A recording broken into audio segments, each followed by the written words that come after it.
I'm Lisa Rowberry, your independent Scentsy consultant. Welcome back to my channel. As you can see, we are in a little bit of a different setting. We are actually downstairs in my home. I may be looking a little bit tired. I may be looking a little bit rough, and that's because it's been a rough past several days. So today what we are going to talk about is what I have been warming, what I've been getting through. But before we get into that, I'm gonna kind of let you know what's been going on in the Rowberry household.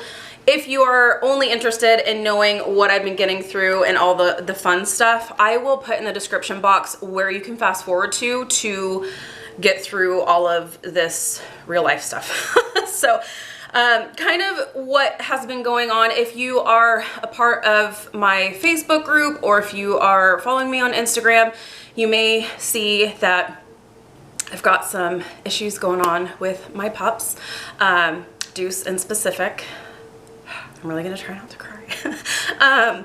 For those of you who know, our dogs are our kids. We don't have any kids, and our dogs mean the absolute world to us. And I know you guys love it so much when, I'm gonna try to get through this. When they pop into the videos, and I know I mentioned in my last video going over the wall fan diffusers, I had mentioned that, you know, my boy is getting a little bit older. It's harder for him to walk around.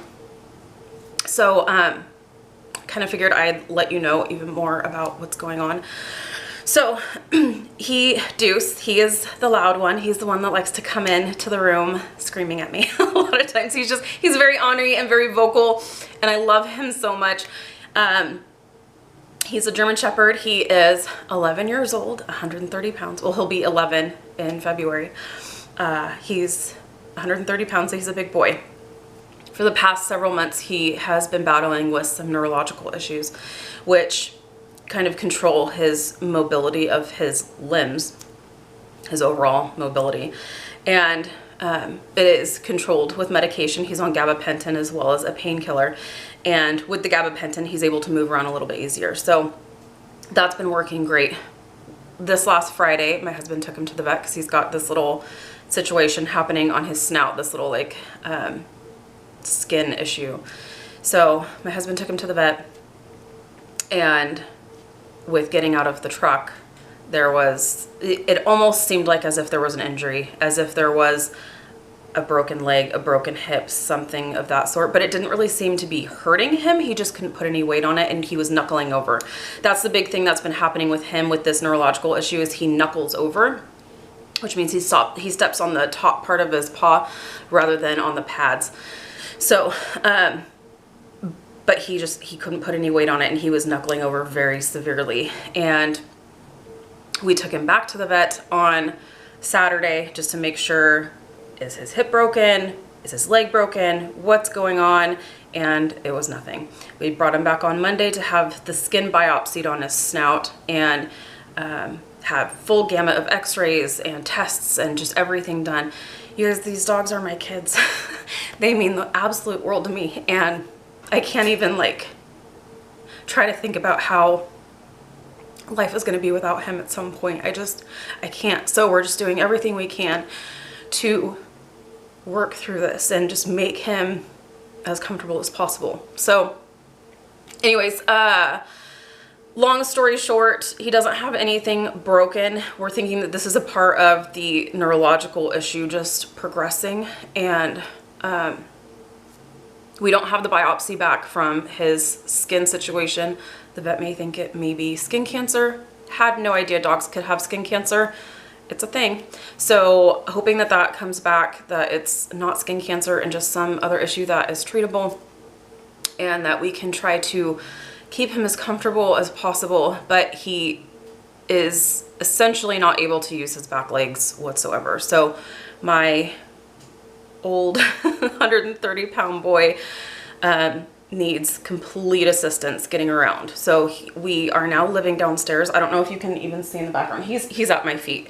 But our entire kitchen is lined in blankets because he can't walk on tile. My husband and I have to help him to go to the bathroom, and you know, he seems comfortable. Like, he's not whining or anything. He was a little bit after his biopsy because he's got some stitches in his snout, but like relatively speaking, he just seems tired, and that's really hard because he's ornery. You guys have seen him, he's ornery, and you wouldn't even know he's here right now, but he's resting. Anyways, I am thinking I may do a whole separate like series on this journey with him because there's so many things that we're learning about. I am not an expert in any kind of way. I am not a vet. I am not a German Shepherd expert. I am just thinking that it might be kind of beneficial for someone who is kind of going through this for the first time themselves as well. He's 130 pounds, you guys. Like, I keep saying that, but like, seriously, like, we've made this sling out of a towel, and they actually make dog slings, and we actually bought one, so I'll probably share that along like this little series I'll do of his, where like I just wrap it under his belly, and like it's just like, you tell me where to go, you know, like, so he's ready to rock and roll sometimes, you know, he's like ready to get up, but his body just won't let him. So that is why we are downstairs, because if he needs to get up to go to the bathroom, if he needs to get up to get water, if he needs to get up for absolutely anything, the video is gonna break. And then we'll start a separate section because he's gonna need my help. He can no longer go upstairs at all. So we are living downstairs. Our bedroom is upstairs, but we have been sleeping downstairs. We've been doing everything downstairs just to make sure that he's comfortable. So anyways, that is kind of what's been going on. And for those of you who've seen on Facebook and on Instagram and you've sent your well wishes, thank you so much. It means the world to me because he's my boy. Anyways, okay, let's talk about fun stuff. So, thank you guys so much for everything. And like I said, I think I will be doing a video kind of, or a whole series, like just kind of showing his journey through all of this, because it's been really, it's been a trip. So, okay, let's talk about what I have gotten through. So since Deuce has had these really, really bad issues, I actually had to cancel my open house. I didn't have to. He was more than happy to see our friends come through, but I had one of my girlfriends who stopped by on Friday because she couldn't stop by on Saturday, and he was just so excited. But like I said, his body, he wants to get up, but his body won't let him. So it's really, really hard. And we do have to help him anytime he gets up, because if he tries, he falls over, he can hurt himself.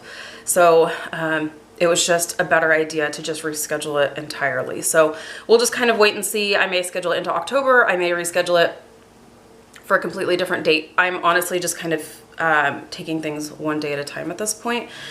My husband and I are just rolling with the punches. So let's go ahead. Let's get into what you guys really want to know. Perfect pumpkin pear. So I did get through this little sample here that came in the whiff box for this month.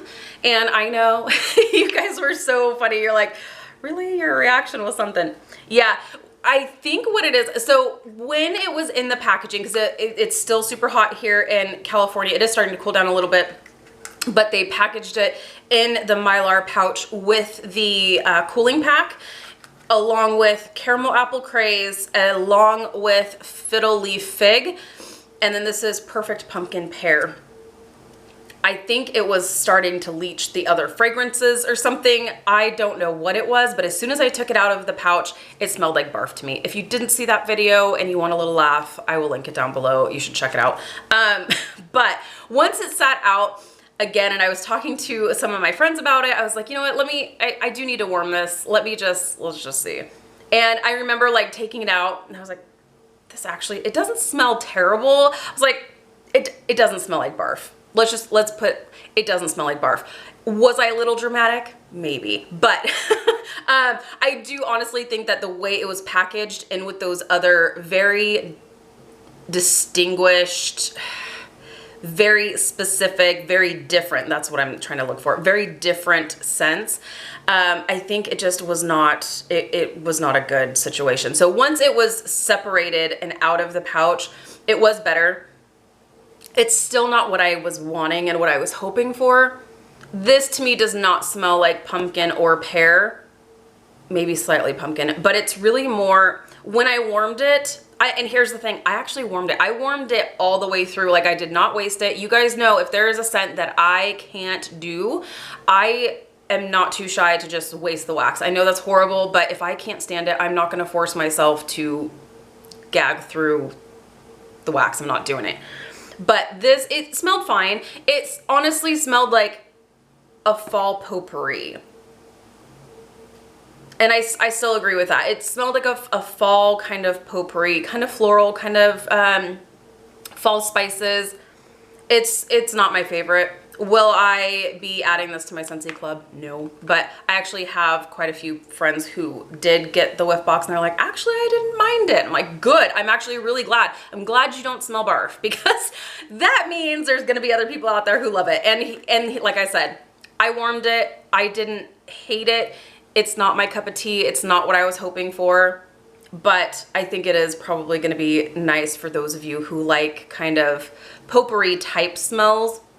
I think this could be a nice fall one if you're interested in that sort of thing. So I got through 2 bars of spiced grapefruit. This one was during the last Bring Back My bar, and I have been waiting to warm this one, and I'm so happy I did. This was really, really nice. It's a very, very nice fall grapefruit scent, and this made me so super happy, and it actually performed really well. So I got through 2 whole bars there. Now, let's see. I also got through, okay, so before my open house, I was like, gosh, I'm gonna need to change my wax, but I didn't want to change it out to anything super strong because I knew I was gonna change out my wax to something brand new for my open house. This was before I canceled it. So I actually broke out 2 of my Disney fragrances that are a little bit lighter, a little bit cleaner, and I went with Ariel Under the Sea, which unfortunately is no longer available. I hope you added it to your Scentsy Club. This is a really beautiful fragrance. And then also Disney's Twitter Pated. So I had these going throughout the downstairs in different warmers, and I really, really loved it. And honestly, together it went really well. This is a beautiful, clean, aquatic fragrance. It's aquatic and floral. It's definitely very floral, but it is nice and green, and it's nice and clean too. I like it. So that did really well, and it paired perfectly with Twitter Pated, which smells very green, also a little bit floral, little bit of like morning dewy grass kind of, which I do really like as well. So I thought this was a perfect kind of combo while I needed to change my wax, but only had like a full, I think it was like 1 solid day or 2 solid days. So like, this is perfect because both of these scents are not very strong, but it's going to make me happy that I changed out my wax, but I'm not gonna feel bad about changing it out before the open house. Also, what is going in my house right now is pumpkin cinnamon swirl. Now, I did put these in my warmers when I knew that I wasn't having the open house, so I'm still needing to go through and warm my harvest collection bundle. So definitely stay tuned for that still, but pumpkin cinnamon swirl does not disappoint. This is so nice, and it's going throughout my downstairs, and it's actually just about, I think today's probably gonna be the last day for this particular scent, and then I'll be switching it out, but this is so good. If you love bakery pumpkin scents, oh man, this is gonna check all your boxes. This is very sweet. This is pumpkin, cinnamon, and vanilla icing. It is rich and decadent and so good. I love this so much, and it's really, really strong. This is amazing. Love this so much. If you find that this is just a little bit too sweet, I would suggest pumpkin roll. That tends to be very similar to this, but just without that like vanilla icing kind of note. So that is pumpkin cinnamon swirl. Last but most certainly not least is not bars. I actually took out the car bar out of my car, and this one I scored during the flash sale. This was strawberry and rock melon, and I did really, really like this. It was just a nice like strawberry melon scent. It was really good, and I veered away from my usual snowberry car bar and put in apple butter frosting. That is what's happening in my car right now. So love this scent so much. All right, you guys, that is what I have been getting through over the past little bit here. Thank you guys so much for watching. I know this is a little bit crazy. I know this is a little bit crazy, but thank you guys so much for your well wishes and for your understanding while we kind of get through this. So thank you so much. If you're new, please subscribe. Otherwise, I look forward to seeing you in my next video. Bye guys.